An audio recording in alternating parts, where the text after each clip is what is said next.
Michael Aldridge, Sarah Badel, Pauline Letts, John McAndrew, and Aubrey Woods in The Winslow Boy by Terrence Rattigan.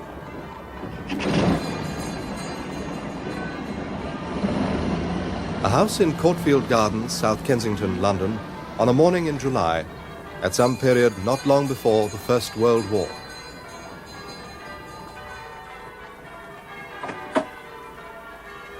Master Ronnie! Hello, Violet.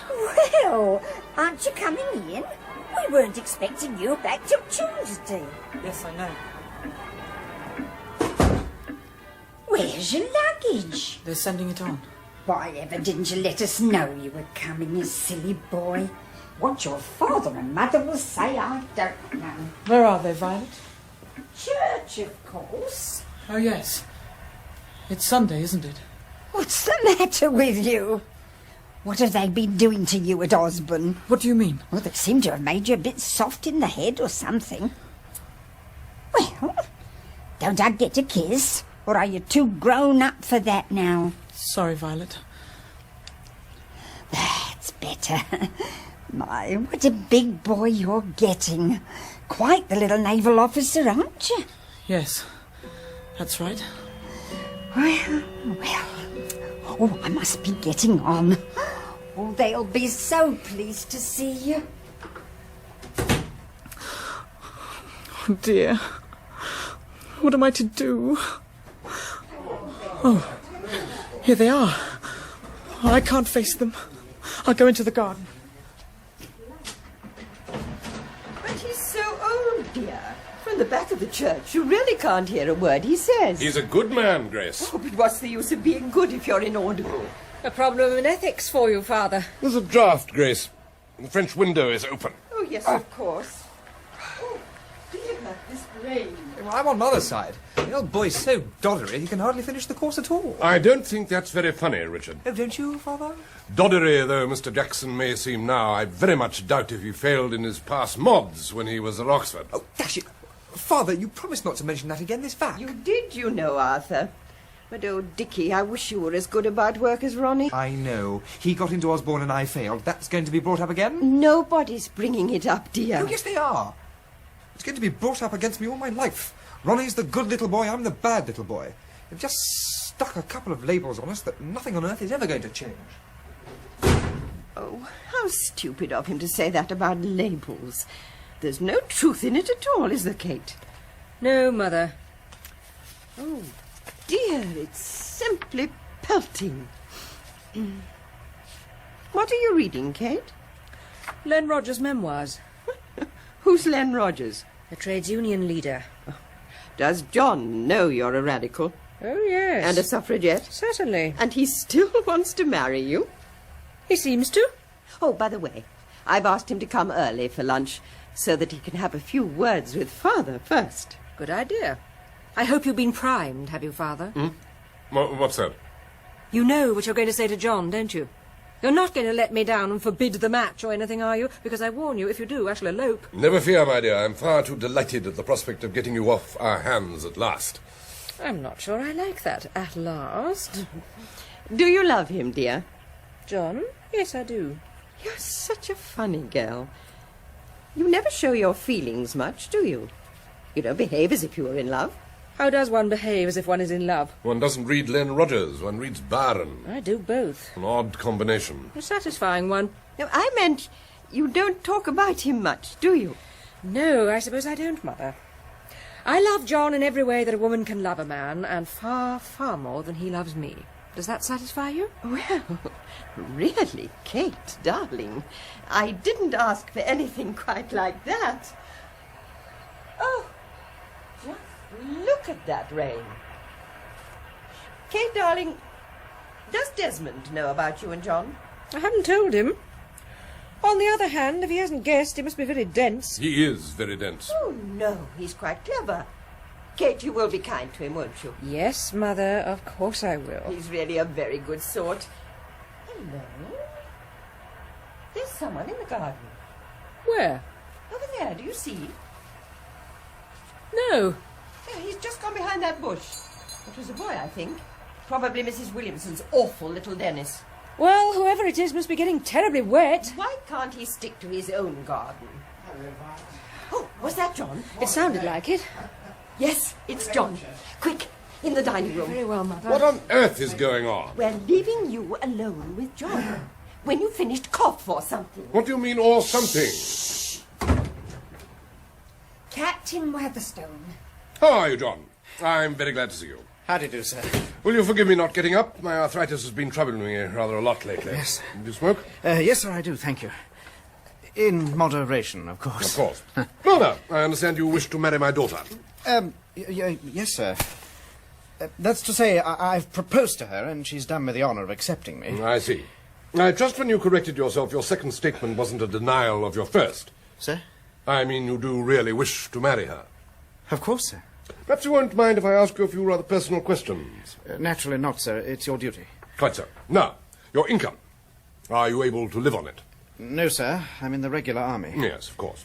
But my army pay is supplemented by an allowance from my father. So I understand. Now, your father's would be, I take it, about £24 a month? Yes, sir, that's exactly right. So that your total income with your subaltern's pay and allowances plus the allowance from your father would be, I take it, about £420 a year. Again, exactly the figure. Very well. It all seems to be perfectly satisfactory. I really don't think I need delay my congratulations any longer. Thank you, sir, very much. Must say it was very good of you to be so frank and informed. Not at all. Your answers to my questions deserve an equal frankness from me about Catherine's own affairs. I'm afraid she's not, just in case you thought otherwise, the daughter of a rich man. I didn't think otherwise, sir. Good. Well, now to continue about my own financial affairs. The Westminster Bank pay me a small pension, 350 to be precise, and my wife has about 200 a year of her own. Apart from that, we have nothing, except such savings as I've been able to make during my career at the bank, the interest from which raises my total income to approximately £800 per annum. Now, in addition to the ordinary expenses of life, I have to maintain two sons, Ronnie at Osborne and Dickie at Oxford, neither of whom, I'm afraid, will be in a position to support themselves for some time to come. One because of his extreme youth, and the other because of, other reasons. So, you see, I'm not in a position to be very lavish as regards Catherine's dowry. No, sir, I quite see that. I propose to settle on her 1/6 of my total capital, which, worked out to the final fraction, is exactly £833, 6 shillings and 8 pence. But let us deal in round figures and say £850. I call that very generous, sir. Not as generous as I would have liked, I'm afraid. However, as my wife would say, beggars can't be choosers. Exactly, sir. Well then, if you're agreeable to that arrangement, I don't think there's anything more we need discuss. No, sir. Splendid. Oh, John. Ah, well, imagine that. My wife and daughter are in here, of all places. Come in, Grace. Come in, Catherine. John's here. Why, John, how nice. Well, Well, what? how did your little talk go? I understood you weren't supposed to know we were having a little talk. Oh, you are infuriating. Is everything all right, John? Mm-hmm. Oh, I'm so glad. I really am. Oh, thank you, Mrs. Winslow. May I kiss you? After all, I'm practically your mother now. Yes, of course. Grace, I think we might allow ourselves a little modest celebration at luncheon. Will you find me the key of the cellars? Oh, yes, dear. I don't suppose you two will mind being left alone for a few minutes, will you?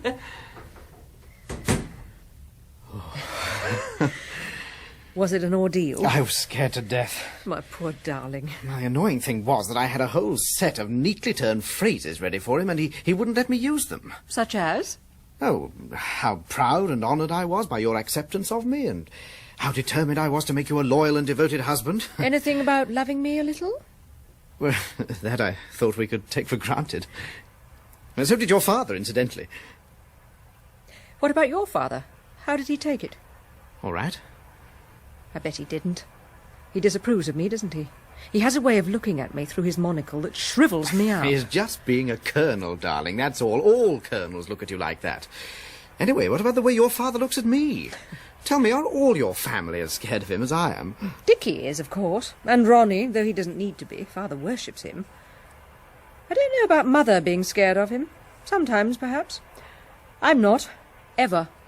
You're not scared of anything, are you? Oh, yes. Heaps of things. Such as? Oh, They're nearly all concerned with you. Oh, you might be a little more explicit. Kate? Ronnie! What on earth? Where's Father? I'll go and tell him. Don't. Please, Kate, don't. Well, what's the trouble, Ronnie? Oh, you're wet through. You'd better go and change. No. What's the trouble, darling? You can tell me. Well, I'll disappear. In the dining room. Do you mind? Yeah, of course not. Now, darling, tell me, what is it? Have you run away? no. What is it, then? There's this letter. Show me.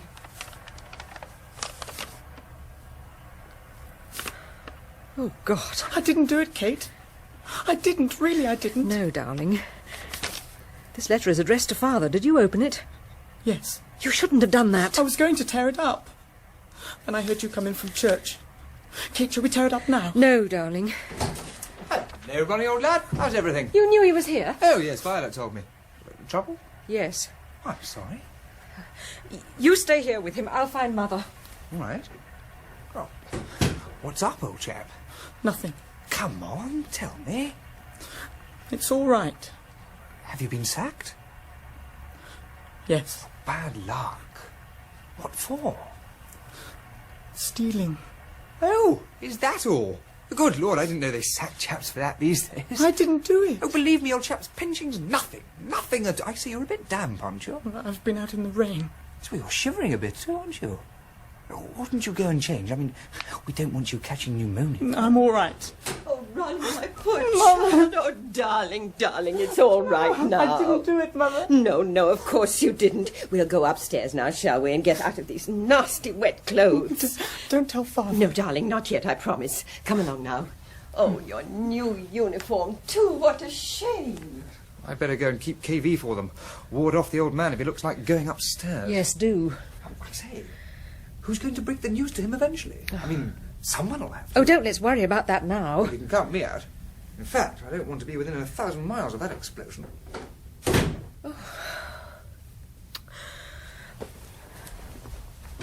John? Bad news? Yes, I'm afraid so. That's rotten for you. I'm awfully sorry. How can people be so cruel? Expelled, I suppose. Yes. Oh, God, how little imagination some people have.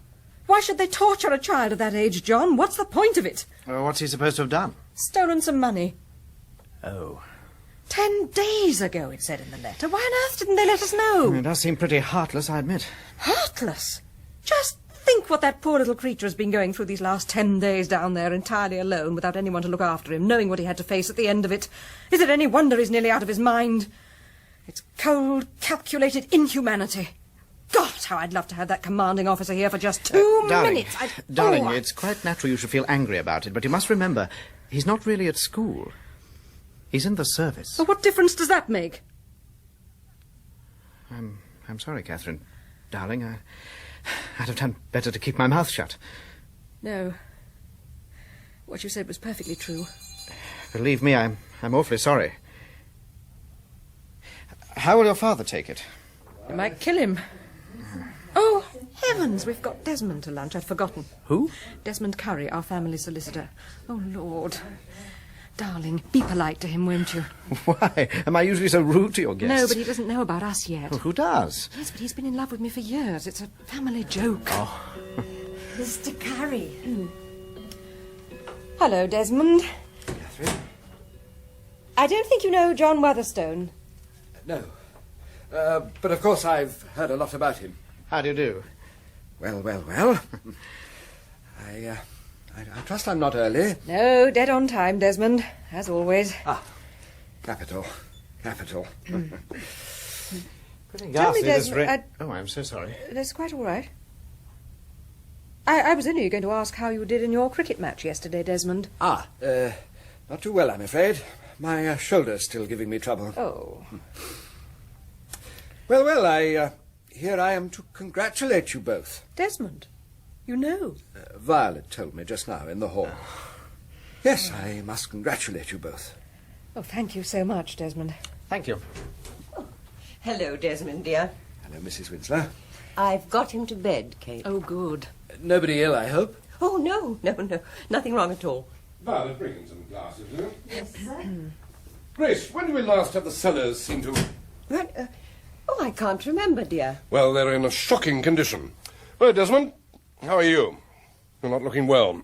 Am I not?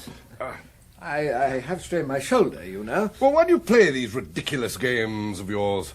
Resign yourself to the onrush of middle age and abandon them, my dear Desmond. No, I could never do that. Not give up cricket, not altogether. Are you any relation of D.W.H. Curry, who used to play for Middlesex? I am D.W.H. Curry. Didn't you know we had a great man in the room? Gosh. Do you know you used to be a schoolboy hero of mine? Did I? Did I indeed? Gosh, D.W.H. Curry in person. Well, I'd never have thought it. Yes, I know. Very few people would nowadays. I thought we'd try a little of the Madeira before luncheon. We're celebrating, you know, Desmond. Arthur. My wife's 54th birthday. Oh, Arthur, really? It's all right, Father. Desmond knows. Yes, indeed. It's wonderful news, isn't it? I'll most gladly drink a toast to the, Happy pair, I think, is the phrase that is eluding you. Well, as a matter of fact, I was looking for something new to say. A forlorn quest, my dear Desmond. Arthur, really, you mustn't be so rude. I meant, naturally, that no one, with the possible exception of Voltaire, could find anything new to say about an engaged couple. My dear Dickie. Just in time for a glass of Madeira in celebration of Kate's engagement to John. The glasses, sir. Oh, thank you, Violet. Oh, is that all finally spliced up now? Kate definitely being entered for the marriage stakes? Good egg. Oh, Dickie. Quite so. I should have added just now, with the possible exception of Voltaire and Dickie Winslow. Take these round, will you, Violet? Yes, sir. Are we allowed to drink our own healths? I think it's permissible. Oh, no, it's bad luck. Oh, we defy augury, don't we, Kate? Thank you, Violet. You mustn't say that, John, dear. I know you can drink each other's healths. That's all right. Are my wife's superstitious terrors finally allayed? Good. Catherine and John. Catherine and John. Ah, Violet. We mustn't leave you out. You must join this toast. Well, thank you, sir. Oh, not too much, sir, please. Just a sip. Quite so. Your reluctance would be more convincing if I hadn't noticed you'd brought an extra glass. Oh, I didn't bring it for myself, sir. I bought it for Master Ronnie. Oh. Master Ronnie isn't due back from Osborne until Tuesday, Violet. Well, I saw him with my own two eyes, sir, as large as life, just before you come in from church. And then I heard Mrs. Winslow talking to him in his room. Grace, what does this mean? Well, all right, Violet, you can go. Yes, miss. Catherine, did you know Ronnie was back? Yes. And you, Dickie? Yes, Father. Grace? Well, we thought it best you shouldn't know for the time being. Only for the time being, Arthur. Is the boy ill? No, Father. He's not ill. Will someone tell me what has happened, please? He brought this letter for you, Arthur. Read it to me, please. Oh, Arthur, not in front of... Read it to me, please. It's all right, Mother. Confidential. I am commanded by my Lord Commissioners of the Admiralty to inform you that they have received a communication from the commanding officer of the Royal Naval College at Osborne reporting the theft of a 5-shilling postal order at the college. Investigation of the circumstances of the case leaves no other conclusion possible than that the postal order was taken by your son, Cadet Ronald Arthur Winslow. My lords deeply regret that they must therefore request you to withdraw your son from the college. It's signed by someone. I can't quite read his name. Desmond, be so good as to call Violet. Yes, of course. Violet, could you come in for a moment? Yes, sir. Violet, will you ask Master Ronnie to come down and see me, please? Arthur, he's in bed. You told me he wasn't ill. Well, he's not at all well. Do as I say, please, Violet. Very good, sir. Perhaps the rest of you would go into luncheon. Grace, would you take them in? Oh, Arthur, don't you think... Dickie, will you decant that bottle of claret I brought up from the cellar? I put it on the sideboard in the dining room. Yes, Father. Will you go in, Desmond and John? Yes, sir. Arthur, Yes, Grace? please don't... Please don't... What mustn't I do? Please don't forget he's only a child. Come along, Mother. Oh, dear.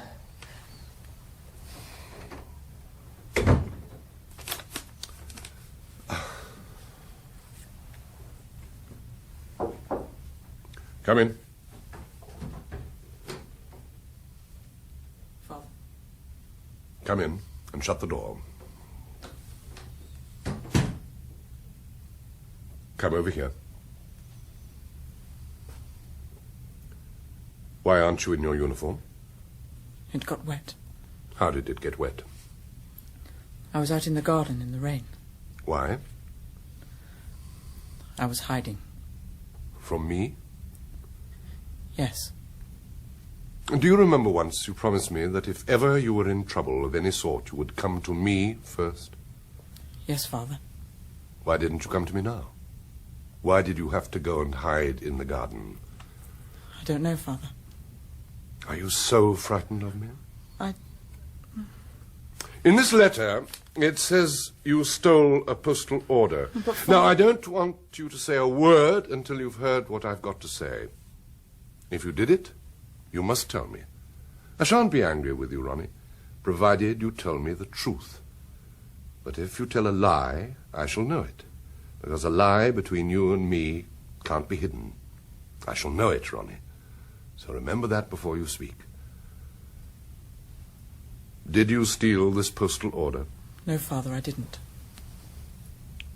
Did you steal this postal order? No, Father, I didn't. Go on. Back to bed. Yes, Father. And in future I trust that a son of mine will at least show enough sense to come in out of the rain. Yes, Father.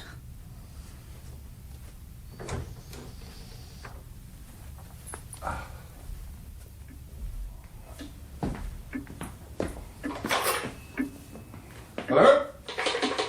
Are you there? I want to put a trunk call through, please. A trunk call. Yes. The Royal Naval College, Osborne. That's right. Replace the receiver, certainly.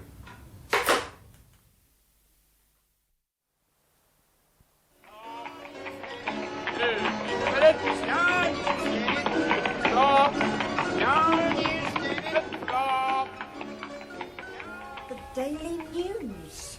Mr. Winslow, so good of you to see me. How do you do? Oh, you're surprised to see a lady report, I know. Everyone is. And yet, why not? What could be more natural? What indeed? Pray sit down. Thank you. My paper usually sends me out on stories which have a special appeal to women. Stories with a little heart, you know. Like this one. A father's fight for his little boy's honour. I venture to think this case has rather wider implications than that. Oh, yes, the political angle, I know. Very interesting, but not quite my line of country. Where is your little boy? My son is arriving from school in a few minutes. His mother has gone to the station to meet him. From school? How interesting. So you got to school to take him? I mean, they didn't mind the unpleasantness? No. And why is he coming back this time? He hasn't been expelled again, if that is what you are implying. Oh.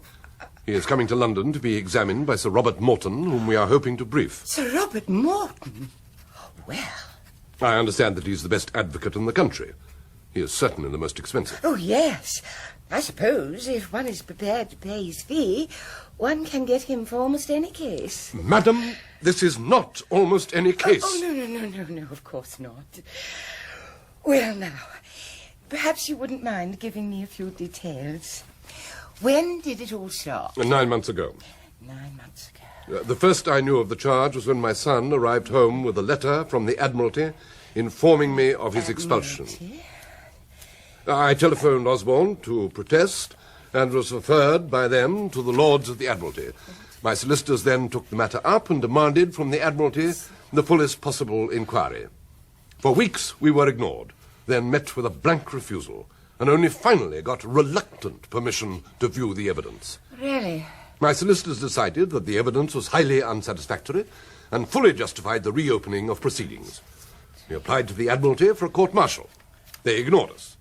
We applied for a civil trial. They ignored us again. They ignored you? Yes. But after tremendous pressure had been brought to bear, letters to the papers, questions in the House, and other means open to private citizens of the country, the Admiralty eventually agreed to what they called an independent inquiry. Oh, good. It was not good, madam.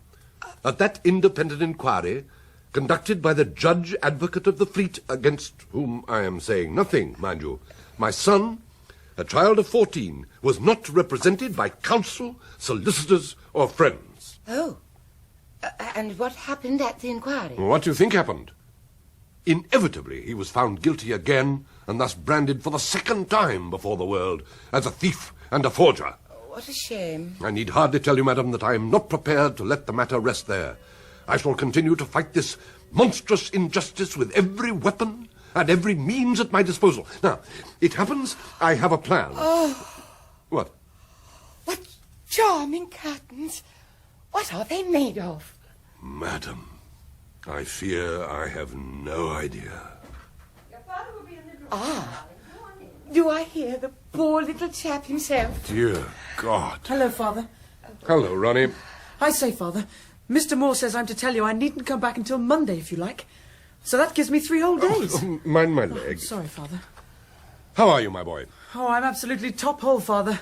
Mother says I've grown an inch. Grace, dear, this lady is from the Daily News. She is extremely interested in your curtains. Oh, yes, really? How nice. I was wondering what they were made of. Well, it's an entirely new material, you know. I'm afraid I don't know what it's called, but I got them at Barker's last year. Apparently it's a sort of mixture of wild silk. Oh, just a second, Mrs. Winslow. I'm afraid my shorthand isn't very good. I must just get that down. Wild silk. Father, are we going to be in the Daily News? It appears so. Oh, good. Well, they get the Daily News in the school library, so everyone's bound to see it. Goodbye, Mr. Winslow, and the very best of good fortune in your inspiring fight. Goodbye, little chap. Remember the darkest hours just before the dawn. Oh, just look at him. You're going to be a very famous little boy now, aren't you? The Winslow Boy. Oh, that's it. The Winslow Boy. Do let me see you out. Oh, yes, of course. That's my headline. The Winslow Boy. What's she talking about? The case, I imagine. Oh, the case. Father, do you know the train had 14 coaches? Did it, indeed? Yes, all corridor. Remarkable. I had your half-turn report, Ronnie. Oh, yes. On the whole, it was pretty fair. Oh, good. I'm glad you seem to be settling down so well. Very glad indeed. What a charming woman, Arthur. Charming. I trust you gave her full details about our curtains. Oh, yes, I told her everything. I'm so glad. I do think women reporters are a good idea. I say, Father, will it be all right for me to stay till Monday? I mean, I won't be missing any work, only divinity. Mind my leg. Oh, sorry, Father. Is it bad? Yes, it is. Grace, take him upstairs and get him washed. Sir Robert will be here in a few minutes. Come on, darling. All right. Violet! Violet, I'm back! Oh, dear. Did the doctor say anything, dear? A great deal, but very little to the purpose. Well, Ronnie is back, judging by the noise. Oh, I must say that old frock has come out very well. John will never know that it isn't brand new. He's late, curse him. Grace, go on up and attend to Ronnie. Oh, very well, dear. Oh. Kate. Are we both mad, you and I? What's the matter, Father? I don't know. I suddenly feel suicidally inclined. A father's fight for his little boy's honour, special appeal to all women, a description of Mrs. Winslow's curtains, the Winslow Boy. Is there any hope for the world? I think so, Father. Shall we drop the whole thing, Kate? I don't consider that a serious question, Father. You realise that if we go on, your marriage settlement must go? Oh, yes, I gave that up for lost weeks ago. Things are all right between you and John, aren't they? Oh, yes, Father, of course. Everything's perfect. I mean, it won't make any difference between you, will it? Good heavens, no. Very well, then. Let us pin our faith to Sir Robert Morton. I see I'm speaking only for myself in saying that.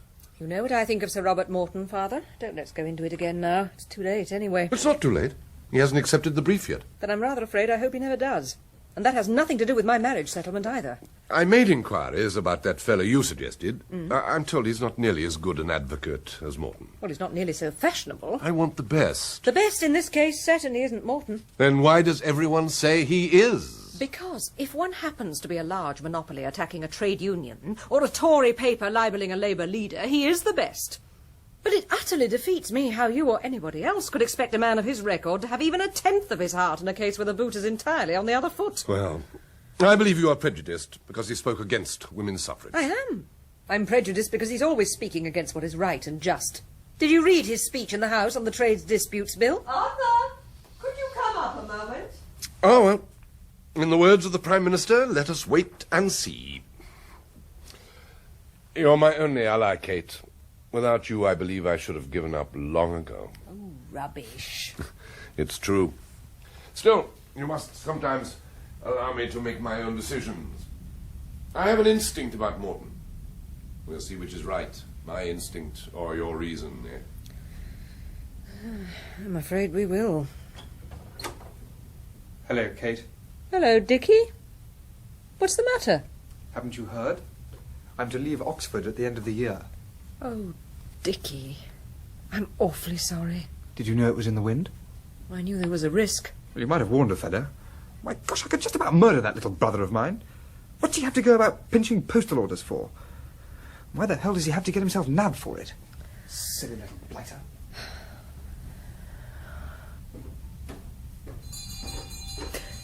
It's all right, Violet. It's only Mr. Watherstone. I'll get it. Very well, miss. Catherine, Oh, I'm so sorry. I was expecting a friend. may I introduce Sir Robert Morton, Miss Catherine Winslow? How do you do? Won't you come in, Sir Robert? Thank you. Desmond? My father's upstairs. He won't be long. Sir Robert has a most important dinner engagement, so he came a little early. I see. I'm afraid he can only spare us a very few minutes of his most valuable time this evening. Of course, it is a long way for him to come, and very good of him to do it, too. I know. I can assure you we're very conscious of it. Yes, but perhaps I had better advise your father of our presence. Yes, do, Desmond. Won't you come through to the drawing room? Thank you. Do sit down, Sir Robert. Thank you. Is there anything I can get you? A whiskey and soda or a brandy? No, thank you. At what time are you dining? 8 o'clock. Far from here? Devonshire House. Oh, then of course you mustn't on any account be late. No. I suppose you know the history of this case, do you, Sir Robert? I believe I have seen most of the relevant documents. I'm rather surprised that a case of this sort should interest you. Are you? It seems such a very trivial affair compared to most of your great forensic triumphs. I was in court during your cross-examination of Len Rogers in the Trades Union embezzlement case. Really? It was masterly. Thank you. I suppose you heard that he committed suicide a few months ago? Yes, I had heard. Many people believed him innocent, you know. So I understand. As it happens, however, he was guilty. Sir Robert, Oh. I am Arthur Winslow. How do you do, sir? My wife? How do you do, Mrs. Winslow? Sir Robert is dining at Devonshire House, Mother. Oh, really? Oh, then you have to be punctual. Of course, I do see that. It's the politeness of princes, isn't it? So they say. Oh, in this case, the other way round, of course. My son will be down in a minute. I expect you will wish to examine him. No, just a few questions. I fear that's all I will have time for this evening. I'm rather sorry to hear that.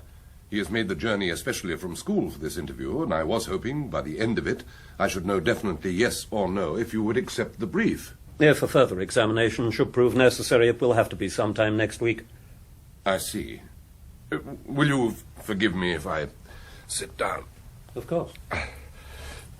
Carrie has been telling me you think it might be possible to proceed by petition of right. What's a petition of right? Well, granting the assumption that the Admiralty as the Crown can do no wrong. I thought that was exactly the assumption we refused to grant.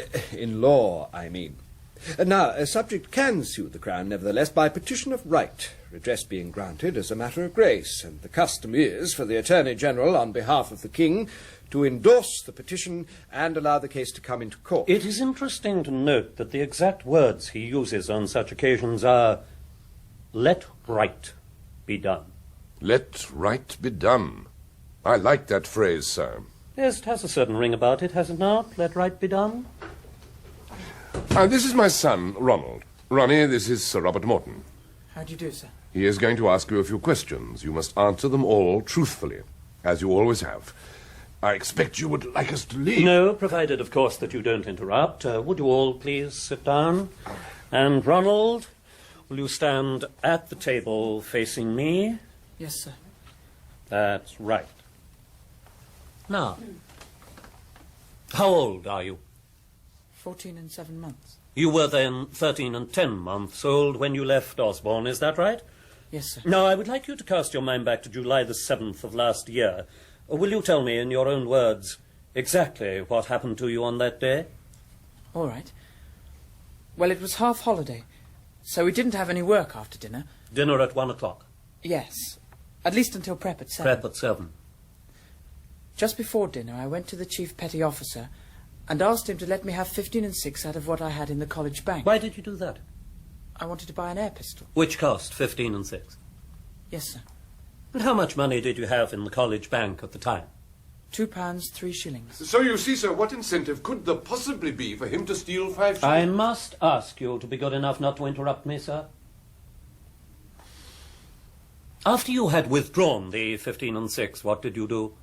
I had dinner. Then what? I went to the locker room and put the 15 and 6 in my locker. Yes. Then?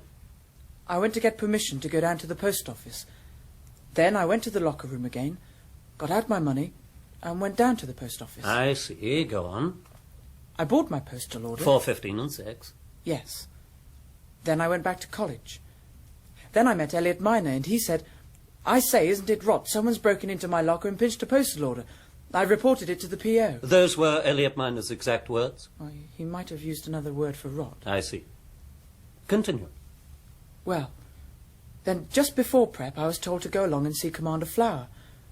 The woman from the post office was there, and the commander said, "Is this the boy?" And she said, "It might be, I can't be sure, they all look so much alike." You see, she couldn't identify him. I'm sorry. Go on. Well, then she said, "I only know that the boy who bought a postal order for 15 and 6 was the same boy that cashed one for 5 shillings. So the commander said, 'Did you buy a postal order for 15 and 6? And I said, "Yes." And then they made me write Elliot Minor's name on an envelope and compared it to the signature on the postal order. Then they sent me to the sanatorium, and 10 days later I was sacked. Expelled. I see. Did you cash a postal order belonging to Elliot Minor for 5 shillings? No, sir. Did you break into his locker and steal it? No, sir. And that is the truth, the whole truth, and nothing but the truth? Yes, sir. Right. When the commander asked you to write Elliot's name on an envelope, how did you write it, with Christian name or initials? I wrote Charles K. Elliot. Charles K. Elliot. What made you choose that particular form? That was the way he usually signed his name. How did you know? Well, he was a great friend of mine. That is no answer. How did you know? I'd seen him sign things. What things? Ordinary things. I repeat, what things? Bits of paper. Bits of paper? Why did he sign his name on bits of paper? I don't know. You do know.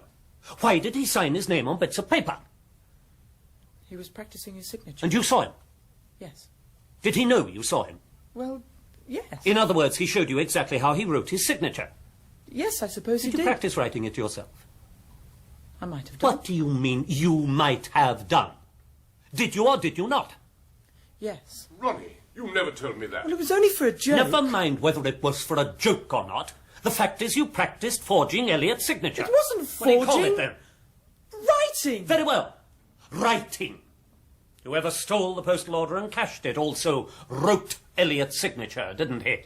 Yes. And oddly enough, in the exact form in which you had earlier been practicing writing Elliot's signature. I say, which side are you on? Don't be impertinent. Are you aware that the Admiralty sent up the forged postal order to Mr. Ridgeley-Pearce, the greatest handwriting expert in England? Yes. And you know that Mr. Ridgeley-Pearce affirmed that there was no doubt whatever that the signature on the postal order and the signature you wrote on the envelope were by one and the same hand? Yes. And you still say that you did not forge that signature? Yes, I do. In other words, Mr. Ridgeley-Pearce doesn't know his job? Well, he's wrong anyway. When you went to the locker room, after dinner, were you alone? I don't remember. I think you do. Were you alone in the locker room? Yes. And you knew which was Elliot's locker? Yes, of course. Why did you go there at all? I've told you to put my 15 and 6 away. Why?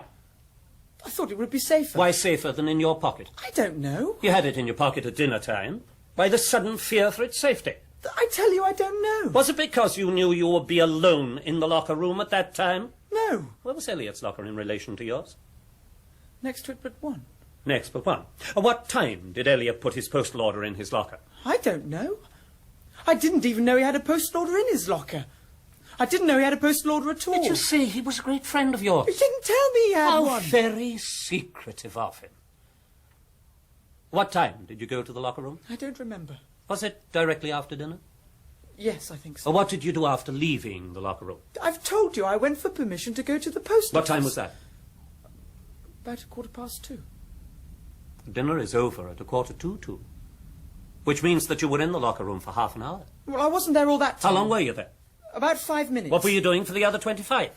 Perhaps I waited outside the CO's office. Perhaps you waited outside the CO's office. Perhaps no one saw you there either. No, I don't think they did. What were you thinking about outside the CO's office for 25 minutes? Well, I don't even know if I was there. I can't remember. Perhaps I wasn't there at all. No, perhaps you were still in the locker room, rifling Elliot's locker. Sir Robert, I must ask... Quiet! I remember now, I remember. Someone did see me outside the CO's office. A chap called Casey, I remember. I spoke to him. What did you say? I said, come down to the post office with me. I'm going to cash a postal order. Cash! A postal order. I mean get. You said cash. Why did you say cash if Oh, you I meant don't get? know. I suggest cash was the truth. No, it wasn't. It wasn't really. You're muddling me. You seem easily muddled. How many other lies have you told? None, I really, suggest haven't. your entire testimony is a lie. No, it's the truth. I suggest there is barely one single word of truth in anything you have said, either to me or to the judge advocate or to the commander. I suggest that you broke into Elliot's locker, that you stole the postal order for 5 shillings belonging to Elliot, that you cashed it by means of forging his name. I didn't.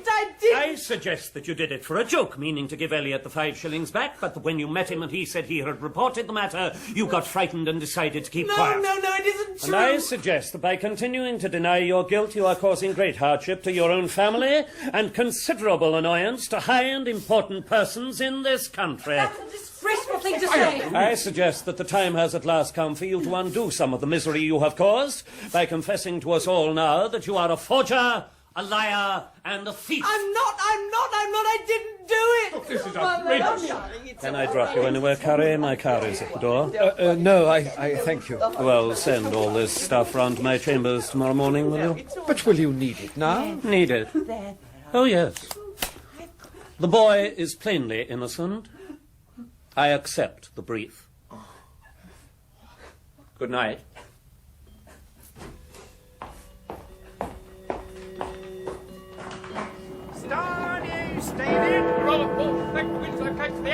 Read all about the 5-bob postal order case. House of Commons Winslow debate. Personal replies.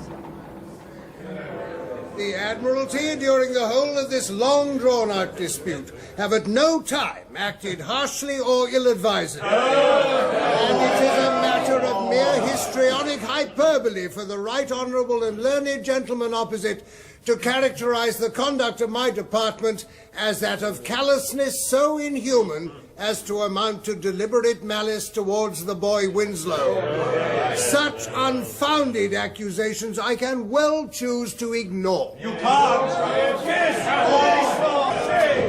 The chief point of the criticism against the Admiralty appears to centre in the purely legal question of the petition of right brought by Mr. Arthur Winslow and the Admiralty's demurrer thereto. The right honourable gentleman opposite has made great play with his eloquent reference to the liberty of the individual, menaced, as he puts it, by the new despotism of bureaucracy. I was as moved as any honourable member opposite by his resonant use of the words, "Let right be done." Nevertheless, the matter is not nearly as simple as he appears to imagine. Cadet Ronald Winslow was a servant of the Crown, and has, therefore, no more right than any other members of His Majesty's forces to sue the Crown in open court. To allow him to do so would undoubtedly raise the most dangerous precedents. There is no doubt whatever in my mind that in certain cases private rights may have to be sacrificed for the public good. I trust my reading isn't keeping you awake, Ronnie. Oh, my poor sleepy little lamb. It's long past his bedtime, Arthur. Ronnie! Ronnie! Yes, Father? I was reading the account of the debate. Would you like to listen, or would you rather go to bed? Oh, I'd like to listen, of course, Father. I was listening, too, only I had my eyes shut. Oh, but he'd be much more comfy in his little bed. I dare say, but the debate continues until it's ended. The cause of it all will certainly not make himself comfy in his little bed. There are 3 more reporters in the hall, so want to see you very urgently. Shall I let them in? No, certainly not. I issued a statement yesterday. Until the debate is over, I have nothing more to say. Yes, sir. That's what I told them, but they wouldn't go. Well, make them. Use force if necessary. Yes, sir.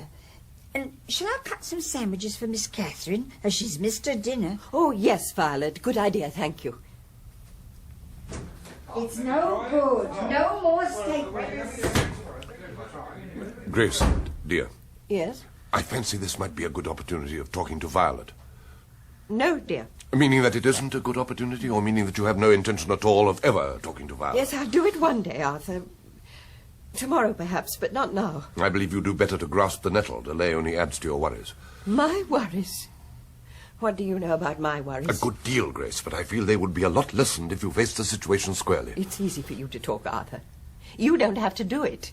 It's a brutal thing to do. Facts are brutal things. Facts? I don't think I know what facts are anymore. The facts at this moment are that we have half of the income we had a year ago, and we are living at nearly the same rate. However, you look at that, it's bad economics. I'm not talking about economics, Arthur. I'm talking about ordinary, common or garden facts. Things we took for granted a year ago and which now don't seem to matter anymore. Such as? Such as a happy home, and peace and quiet, and an ordinary, respectable life, and some sort of future for us and our children. In the last year, you've thrown all that overboard, Arthur. I can only pray to God that you know what you're doing. I know exactly what I'm doing, Grace. I'm going to publish my son's innocence before the world. And for that end, I am not prepared to weigh the cost. Oh, I wish I could see the sense of it all. Look at him. He's perfectly happy at a good school, doing very well. No one need ever have known about Osborne if you hadn't gone and shouted it out to the whole world. And when he's grown up, he won't thank you for it, Arthur.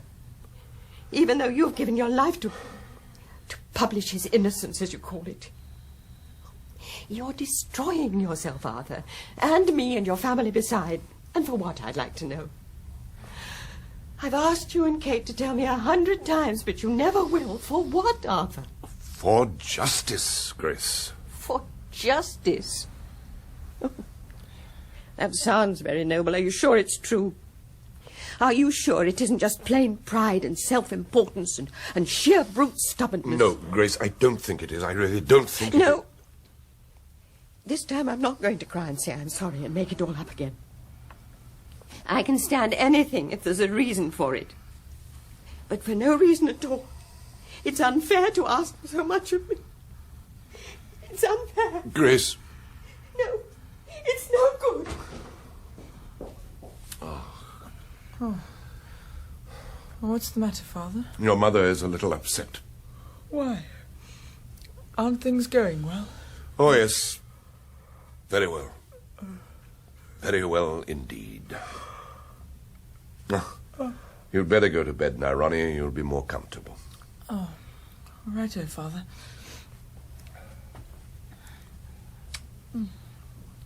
Good night, my dear boy. Good night, Father. Good night, Violet. Good night, Master Ronnie. Some sandwiches for Miss Kate, sir. Thank you, Violet. And a letter for you, sir. Thank you. Oh, Violet, Yes, sir. how long have you been with us? 24 years come April, sir. As long as that. Yes, sir. Miss Kate was only that high when I first came, and Mr. Dickie hadn't even been thought of. I remember you coming to us now. I remember it well. What do you think of this case, Violet? A fine old rumpus that is, and no mistake. It is, isn't it? A fine old rumpus. And when you think it's all because of our master Ronnie, I have to laugh about it sometimes, I really do. Well, would that be all, sir? Yes, Violet, that will be all. Thank you, sir. Good evening, Violet. Hello, Father. What's happened, Kate? Is the debate over? As good as. Whew. The First Lord gave an assurance that in future there'd be no inquiry at Osborne or Dartmouth without informing the parents first. That seemed to satisfy most members. Hey, but what about our case? Is he going to allow us a fair trial? Apparently not. But that's iniquitous. But didn't Sir Robert make any protest when the First Lord refused a trial? Not a verbal protest. Something far more spectacular and dramatic. He'd had his feet on the Treasury table and his hat over his eyes during most of the First Lord's speech, and he suddenly got up very deliberately, glared at the First Lord, threw a whole bundle of notes on the floor, and stalked out of the house. It made a magnificent effect. If I hadn't known, I could have sworn he was genuinely indignant. Oh, were those sandwiches for me? Yeah. Oh, good. Oh.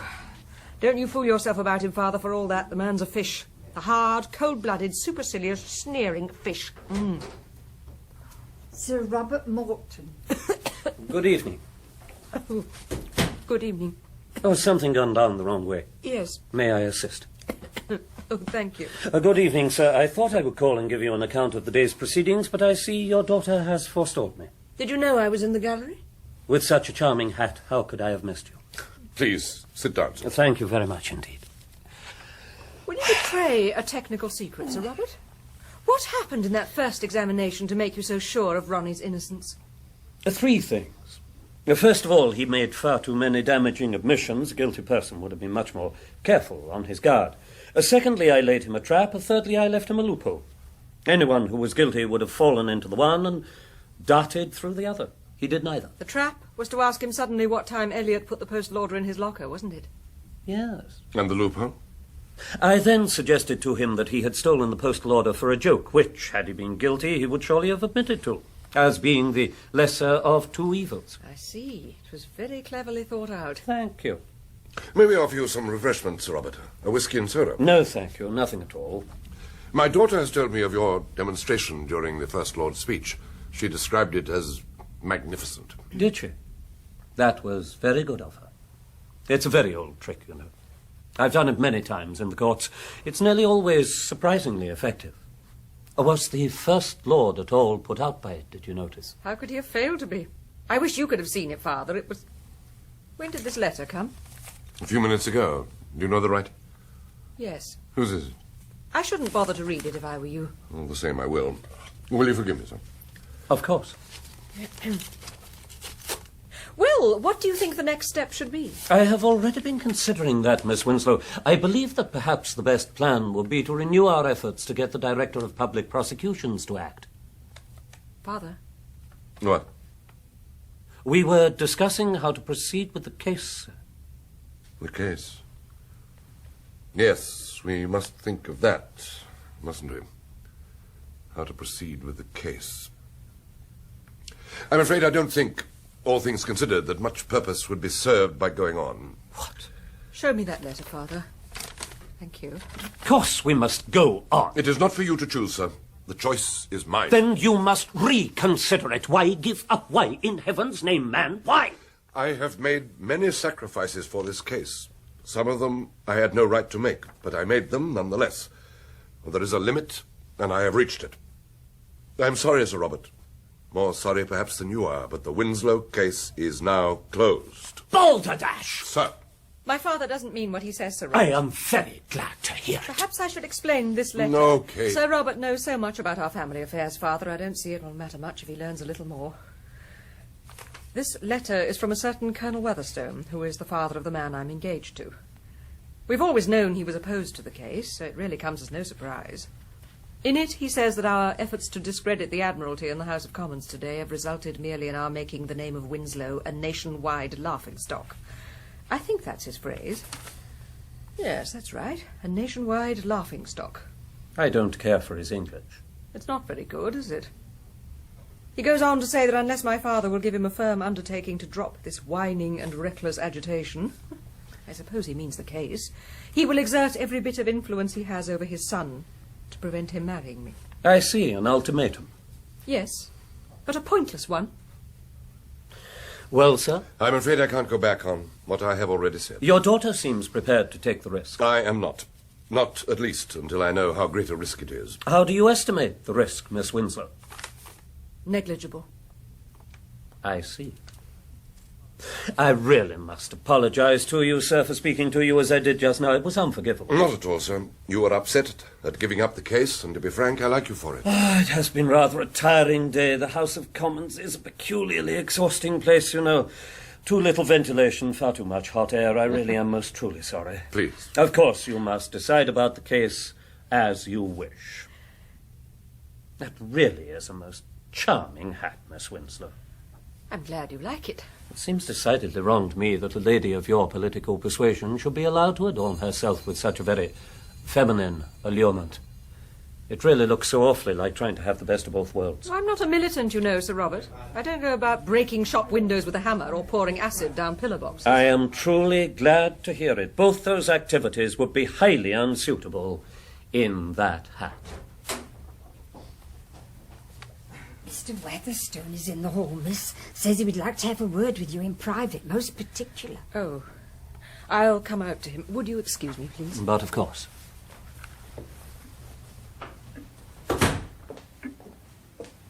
Hello, John. Catherine? Yes? My father's written your father a letter. I know. I've read it. Oh. Did you? Yes, he showed it to me. Well, what's his answer? My father? I don't suppose he'll send one. You think he'll ignore it? Well, isn't that the best answer to blackmail? It was damned high-handed of the old man, I admit. High-handed? I tried to get him not to send it. I'm glad. The trouble is, he's perfectly serious. I never thought he wasn't.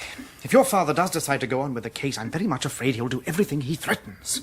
Forbid the match? Yes. Isn't that rather an empty threat, John? Well, there's always the allowance. The allowance? Yes, I see. Dash it all, I can't even live on my pay as it is, but with the two of us... I've heard it said that two can live as cheaply as one. Don't you believe it? Well, this is the way I see it. I'm going to be honest now. I hope you don't mind. No, I should welcome it. Your younger brother pinches... Oh, please. Well, or doesn't pinch, a 5-bob postal order. For over a year, you and your father fight a magnificent fight on his behalf, and I'm sure everyone admires you for it. But now look, you've had 2 inquiries, the petition of right case, which the Admiralty had thrown out of court, and the appeal. And now, good heavens, you've had the whole damned House of Commons getting themselves worked up into a frenzy about it. Surely, darling, that's enough for you? My God, surely the case can end there. Yes, I suppose the case can end there, but Ronnie's innocence or guilt aren't important to me. They are to my father, but not to me. All that I care about is that people should know that a government department has ignored a fundamental human right, and that it should be forced to acknowledge it. Well, now look. There's a European war blowing up, there's a coal strike on, there's a fair chance of civil war in Ireland, and there's 101 other things on the horizon at the moment that I think you genuinely could call important. And yet, with all that on its mind, the House of Commons takes a whole day to discuss the Winslow boy and his bally postal order. Surely you must see that is a little out of proportion. All I know is, John, that if ever the time comes that the House of Commons has so much on its mind that it can't find time to discuss a Ronnie Winslow and his bally postal order, this country will be a far poorer place than it is now. I don't know whether you realise that all this publicity you're getting is making the name of Winslow a bit of a... A nationwide laughingstock, your father said.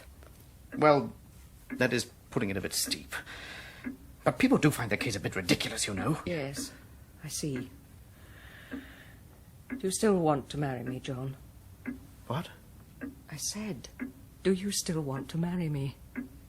Well, of course I do. You know I do. We've been engaged for over a year now. Even if we gave up the case, would you still want to marry the Winslow girl? All that would blow over in no time. And we'd have the allowance. Yes, we would. And that's so important. It is, darling.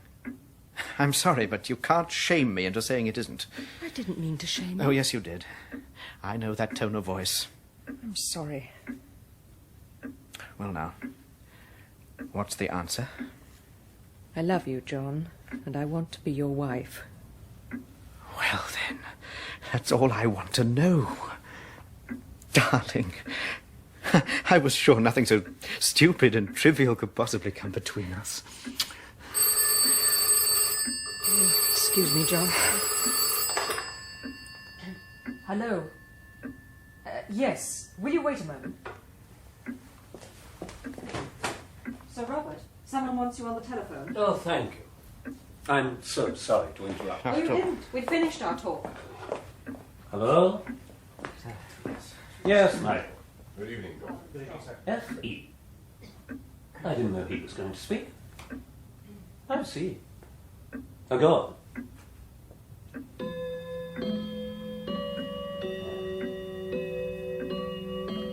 Oh, thank you, Michael. There has been a most interesting development in the house, sir. What? My secretary tells me that a barrister friend of mine, who, quite unknown to me, was interested in the case, got to his feet shortly after 9:30 and delivered one of the most scathing denunciations of a government department ever heard in the House. What a shame we missed it, Miss Winslow. His style is quite superb. What happened? Well, the debate revived, of course, and the First Lord, who must have felt himself fairly safe, suddenly found himself under attack from all parts of the House. It appears that rather than risk a division, he has this moment given an undertaking that he will instruct the Attorney General to endorse our petition of right. The case of Winslow versus Ricks can now, therefore, come to court. Well, sir, what are my instructions? The decision is no longer mine, sir. You must ask my daughter. What are my instructions, Miss Winslow? Well, Catherine? Do you need my instructions, Sir Robert? Aren't they already on the petition? Doesn't it say, let right be done? Kate. Good night. Well, then, we must endeavour to see that right is done.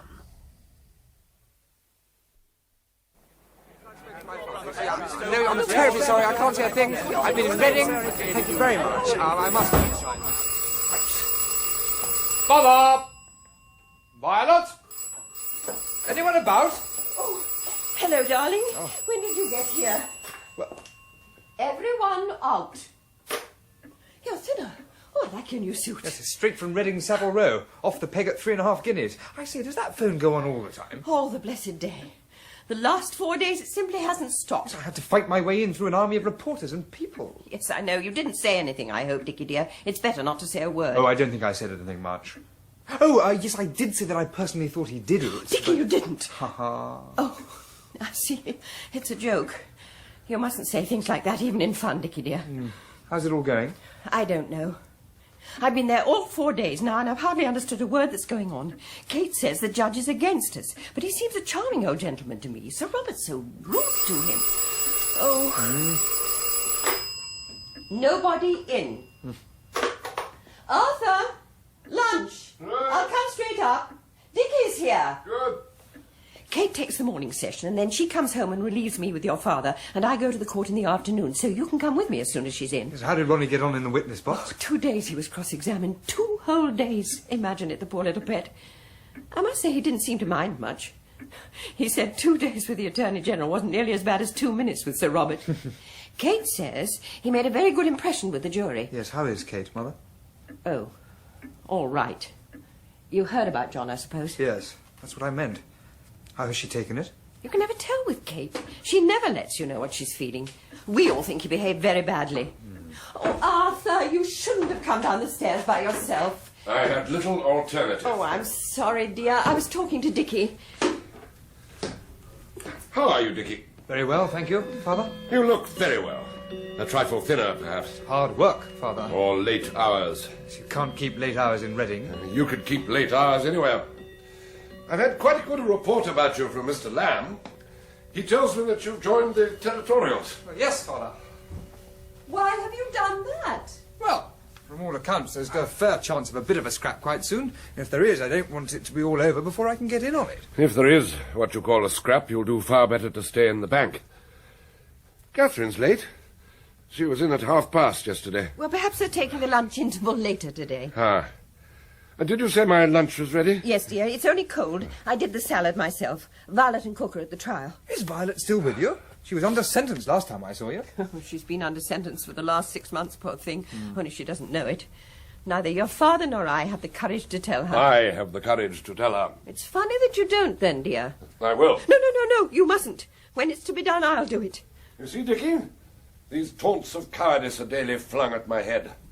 But should I take them up, I'm forbidden to move in the matter. Such is the logic of women. Now, eat your lunch. Don't peck at it. How is he? Not too well, I'm afraid. Will you take him away after the trial? He's promised to go into a nursing home. Do you think he will? How do I know? He'll probably find some new excuse. But surely if he loses this time, he's lost for good, hasn't he? So they say, Dickie, dear. I can only hope it's true. How did you keep him away from the trial? Kate and Sir Robert together. He wouldn't listen to me or the doctor. Oh, Lord, the heat. Mother, can't you get rid of those reporters? Hello, Dickie. Hello, Kate. Come to be in at the death? Is that what it's going to be? Looks like it. I could cheerfully strangle that old brute of a judge, Mother. He's dead against us. Oh, dear. Sir Robert's very worried. He said the Attorney General's opening speech made a great impression on the jury. I must say it was very clever. To listen to him, you would have thought that a verdict for Ronnie would simultaneously cause a mutiny in the Royal Navy and triumphant jubilation in Berlin. I think I shall come down to court today. Now, Arthur, we go through this every day. Father, you know what the doctor said. Grace, I know that you do not agree with me, that you never have, but I think you'll admit that however the case may end, I have the right to be what you call in at the death. Very well, dear. Thank you, Grace. Shall we go? Mrs.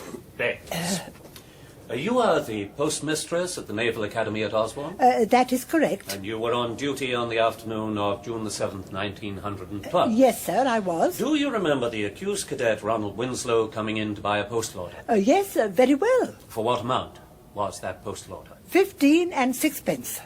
And while you were making out his postal order, did you get a good look at him? Very clearly, oh, yes, sir. You were there all the time he was signing the postal order, were you not? Well, not all the time, sir. Oh. Well, as a matter of fact, I was called to the telephone. How long were you at the telephone?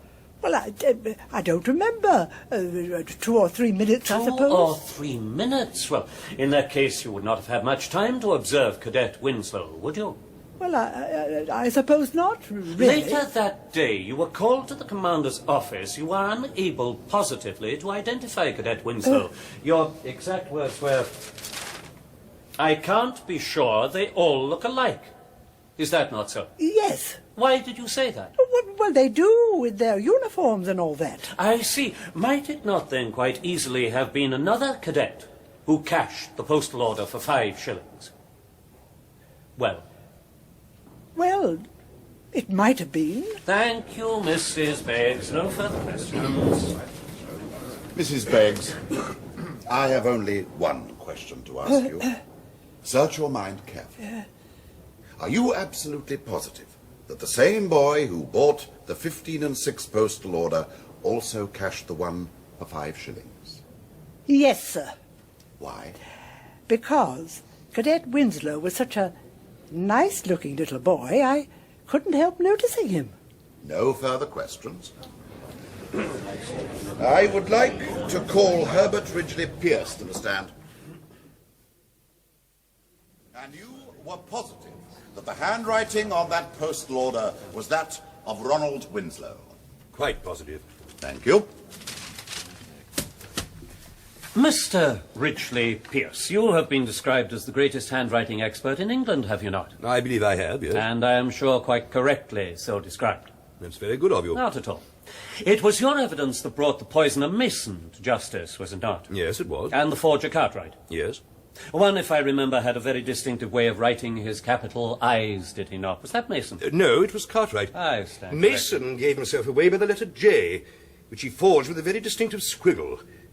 If you will forgive so very untechnical an expression. But, of course, in this matter I'm necessarily very untechnical myself. Now, this squiggle was presumably habitual with Mason, was it not? Certainly. Over how long a period? Oh, all his life.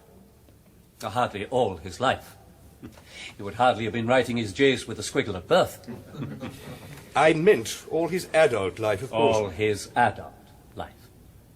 Well, since he learned to write. You said adult life, Mr. Ridgeley-Pearce. I think that point is not without importance. What system did you use to identify the handwriting of the child, Ronald Winslow?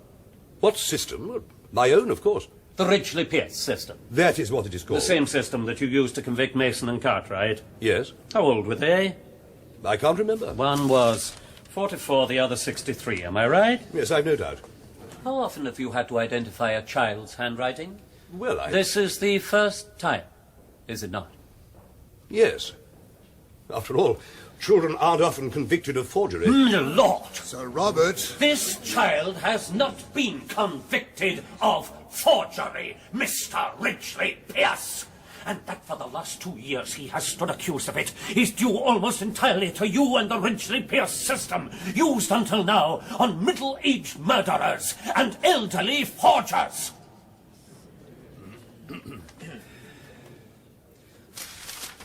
The Ridgeley-Pearce system. Now, this has, of course, been amended to cover the research work on children's handwriting done recently by Professor Schwarzbacher of Zurich. By whom? Professor Schwarzbacher of Zurich. I never heard of him. What? My lord, must I accept that? It would seem so, Sir Robert. That this great expert has never heard of Professor Schwarzbacher. I've never heard of Professor Schwarzbacher. Well, Dr. Sharp of Princeton. I haven't heard of him either. No doubt my learned friend will be asking leave to call these gentlemen in rebuttal. I am not asking leave to call these gentlemen for the reason that I am not asking leave to call Isaac Newton to prove the law of gravity or Galileo to prove that the earth is round. That a handwriting expert so described should not even have heard of the work of the two most eminent scholars on the subject in the world. That is not I proved. mean the subject of the handwriting of children. Work that shows conclusively that children's handwriting must march hand in hand with the development of character, and that as a child of 13 can hardly be presumed to have Sir formed Robert, his you are character. not supposed to be addressing the jury, but cross-examining the witness. There seems little point in continuing to cross-examine this witness, my lord. The expert witness on the handwriting of children. However, Mr. Ridgeley-Pearce, when you were Ronald Winslow's age, if you can remember so many years ago, had you formed distinctive squiggles in your J's? No. Or in any other letter? Ah, but then, you see, it's not just a question of squiggles. Thank you, Mr. Ridgeley-Pearce. That is all. Despite my learned friend's obscure references to certain impressively named authorities, Mr. Ridgeley-Pearce, have you still any doubt at all about that signature being in Ronald Winslow's handwriting?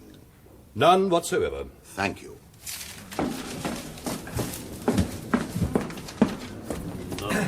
Sir, excuse Yes, me. Margaret. This is just arrived. Thank you. My lord, I'm sorry, but may I request a brief adjournment? Certainly. The court will rise.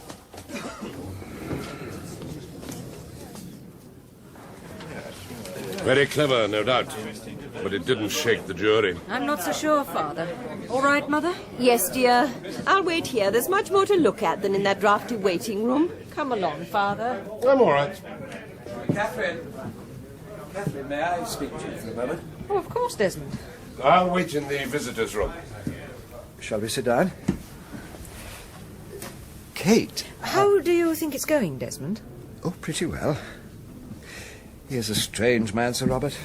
At times so cold and distant and... Fish-like. Fish-like, exactly. Yes. And yet he has a real passion about this case, a real passion. I happen to know, of course this must on no account go any further, but I happen to know that he has made a very, very great personal sacrifice in order to bring it to court. Sacrifice? Yes, he was... you really must promise to keep this to yourself, but he was offered... What was he offered, Desmond? The appointment of Lord Chief Justice. He turned it down simply in order to be able to carry on with the case of Winslow versus Rex. Strange are the ways of men, are they not? Yes. Kate, I have a question to put to you, which if I had postponed putting until after the verdict, you might, who knows, have thought had been prompted by pity if we had lost, or if we had won, your reply might have been influenced by gratitude. Do you follow me, Kate? Yes, Desmond, I think I do. Ah, then possibly you have some inkling of what the question is I have to put to you. Yes, I think I have. Ah. I need hardly tell you how grateful I am, Desmond. Oh, there's no need, Kate, no need at all. Forgive me, Kate, but you see, I know very well what your feelings for me really are. You do? Oh, yes, Kate. I know quite well they have never amounted to much more than sort of, well, shall we say, friendliness? A warm friendliness, I hope. That's true, isn't it?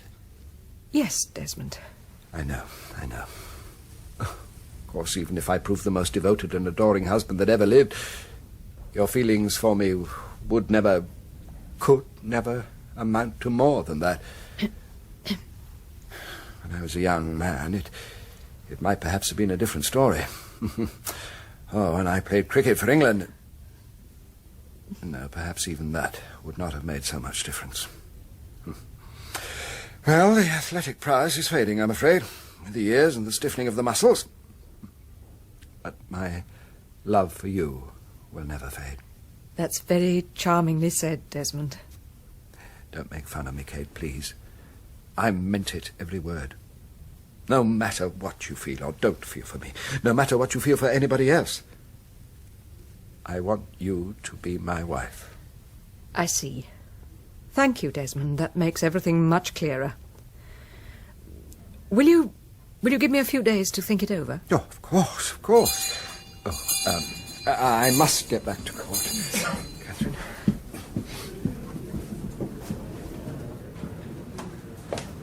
Ah, Kate. I've been a fool, Father. Have you, my dear? An utter fool.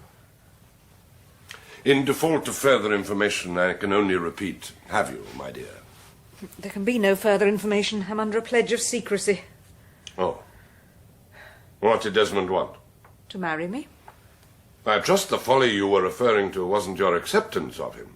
No, Father. Would it be such folly, though? Lunacy. Well, I'm nearly 30. I shall have to think it over. Think it over by all means, but decide against it. Better far to live and die an old maid than to marry Desmond. Even an old maid must eat. I am leaving you and your mother everything, you know. Everything? There is still a little left. John's going to get married next month. It's a girl I know slightly. She'll make him a good wife. Is he in love with her? No more than he was with me. Perhaps even a little less. Why is he marrying her so soon after... After jilting me? Because he thinks there's going to be a war. If there is, his regiment will be among the first to go overseas. Besides, his father approves strongly. She's a general's daughter. Very, very suitable. Poor Kate. How I've messed up your life, haven't I? No, Father. Any messing up that's been done has been done by me. I'm so sorry, Kate. I'm so sorry. Don't be, Father. We both knew what we were doing. If you could go back and choose again, would your choice be different? Perhaps. I don't think so. I don't think so either. I say again, we both knew what we were doing, and we were right to do it. Dear Kate, thank you. So you aren't going to marry Desmond, are you? In the words of the Prime Minister, Father, wait and see. What's that? It sounds as though... But it couldn't be, not yet. Go and see. Mother! Come through, I'd rather think you ought to wait for my car. So much. Arthur, dear. Oh, my dear, I didn't understand what they meant until all the cheering started, and then the whole courtroom. Well, it was like an explosion. The cheering and screaming, and Dickie caught hold of my hand, and he was crying, and I still couldn't take it in. And then I looked at Sir Robert, and he was standing by the table with his wig on all crooked. And Arthur, the tears were running down his face, and he couldn't speak because of the noise. And there were people climbing up over seats and trying to shake his hand, and some women caught hold of me and embraced me, and some of the people were yelling, "You good old Winslow," and singing, "For he's a jolly good fellow." Just for you, Arthur. Just for you. It would appear that we won. Oh, yes, darling. We won. The Attorney General conceded the case. Isn't that what they said, Dickie? Oh, yes, Mother. Arthur, I'm so very, very proud of you. Kate, we've won. Yes, Father. God bless you, Father. Father, it is the reporters. I think they want to have a word with you outside. What shall I say, Kate? Oh, you'll think of something, Father. Mr. Winslow, may we have a few words, please? A quick reaction, please, for your... the news about the outcome of the case.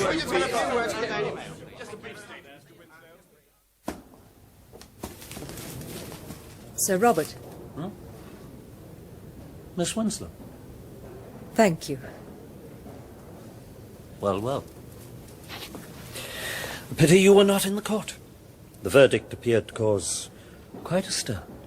Why did the Attorney General throw up the case? On instructions from his clients, the Lords of the Admiralty. Why did they throw it up? I would say in one word, shame. Their lordships can feel shame. Anyone can feel shame at having done a wrong, once that wrong has been made public. Obviously, perhaps they were a little worried about Mr. Ridgeley-Pearce. Is there a Professor Schwarzbacher of Zurich? Well, there must be. Don't you think? Sir Robert, I'm afraid I have a confession and an apology to make to you. Dear lady, I am sure the one is rash and the other superfluous. I would far rather hear neither. I'm afraid you must. I have entirely misjudged your attitude to this case. And if in doing so I have ever seemed to you either rude or ungrateful, I am sincerely and humbly sorry. My dear Miss Winslow, you have never seemed to me either rude or ungrateful. And my attitude to this case has been the same as yours. A determination to win at all costs. Only when you talk of gratitude, you must remember that those costs were not mine, but yours. Haven't you, too, made a certain sacrifice for the case? The robes of that office would not have suited me. Wouldn't they? I must ask you never to divulge it to another living soul, even to forget it yourself. I shall never divulge it. I'm afraid I can't promise to forget it myself. Very well. If you choose to endow an unimportant incident with a romantic significance, you are perfectly at liberty to do so. Now I must go. Why are you always at such pains to prevent people knowing the truth about you, Sir Robert? Am I indeed? You know you are. Why? Perhaps because I do not know the truth about myself? Well, that is no answer. My dear Miss Winslow, are you cross-examining me? On this point, yes. Why are you so ashamed of your emotions? Because to fight a case on emotional grounds, Miss Winslow, is the surest way of losing it. Emotions muddy the issue. Cold, clear logic, buckets of it, should be the lawyer's only equipment. Was it cold, clear logic that made you weep today at the verdict? Your mother, of course, told you that. Oh, it doesn't matter. It'll be in the papers tomorrow anyway. Very well, then, if you must have it, here it is. I wept today because right had been done. Not justice? No, not justice. Right. It's easy to do justice. Very hard to do right. Unfortunately, while the appeal of justice is intellectual, the appeal of right appears for some odd reason to induce tears in court. That is my answer and my excuse. Now may I leave the witness box? No. One last question. How can you reconcile your support of Winslow against the Crown with your political beliefs? Very easily. No one party has a monopoly of concern for individual liberty.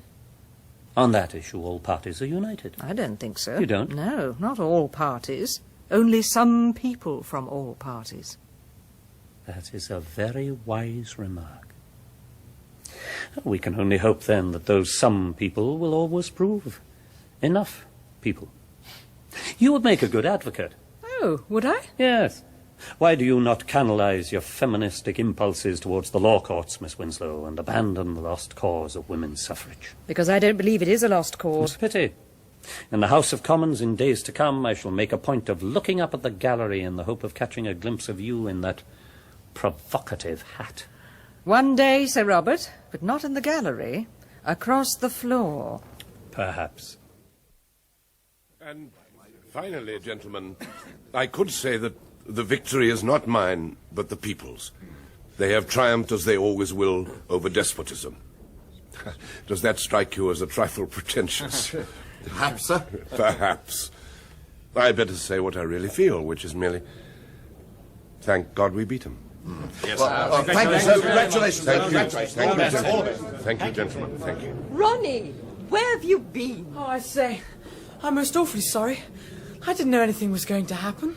Where were you? I had the pictures. Pictures? What is that? The cinematograph show. I'm most awfully sorry. I say, we won, didn't we, Sir Robert? Oh, yes. We won. Sir Robert, it's hard for me to find the words I should speak to you. Pray do not trouble yourself to search for them, sir. Let us take these rather tiresome and conventional expressions of gratitude for granted, shall we? Oh, I thought you might like to hear the actual terms of the Attorney General's statement, so I jotted it down for you. I say now, on behalf of the Admiralty, that I accept the declaration of Ronald Arthur Winslow that he did not write the name on the postal order, that he did not take it, that he did not cash it, and that consequently he was innocent of the charge which was brought against him 2 years ago. I make that statement without any reservation of any description, intending it to be a complete acceptance of the boy's statements. Sir. Now, on the question of damages and costs, I fear we are going to find the Admiralty rather niggardly. You are likely still to be left considerably out of pocket. However, doubtless we can apply a slight spur to the First Lord's posterior in the House of Commons. And thereby... Please, sir, no more trouble, I beg. Let the matter rest here. This statement is all I have ever asked for. Right has been done. The Winslow Boy by Terrence Rattigan. Arthur Winslow was played by Michael Aldridge, Grace Winslow by Pauline Letts, Catherine Winslow by Sarah Badel, Dickie Winslow by Michael Maloney, and Ronnie Winslow by John McAndrew. John Watherstone was played by David Timson, Desmond Curry, Michael Spice, Miss Barnes, Margaret Robertson, and Violet by Peggy Page. The First Lord of the Admiralty was played by Patrick Barr, the Attorney General, Nicholas Courtney, Mrs. Beggs, Gladys Spencer, Herbert Ridgeley-Pearce, John Rye, and Sir Robert Morton by Aubrey Woods. The play was adapted from Terrence Rattigan's stage and television scripts and was directed by Ian Cotterell.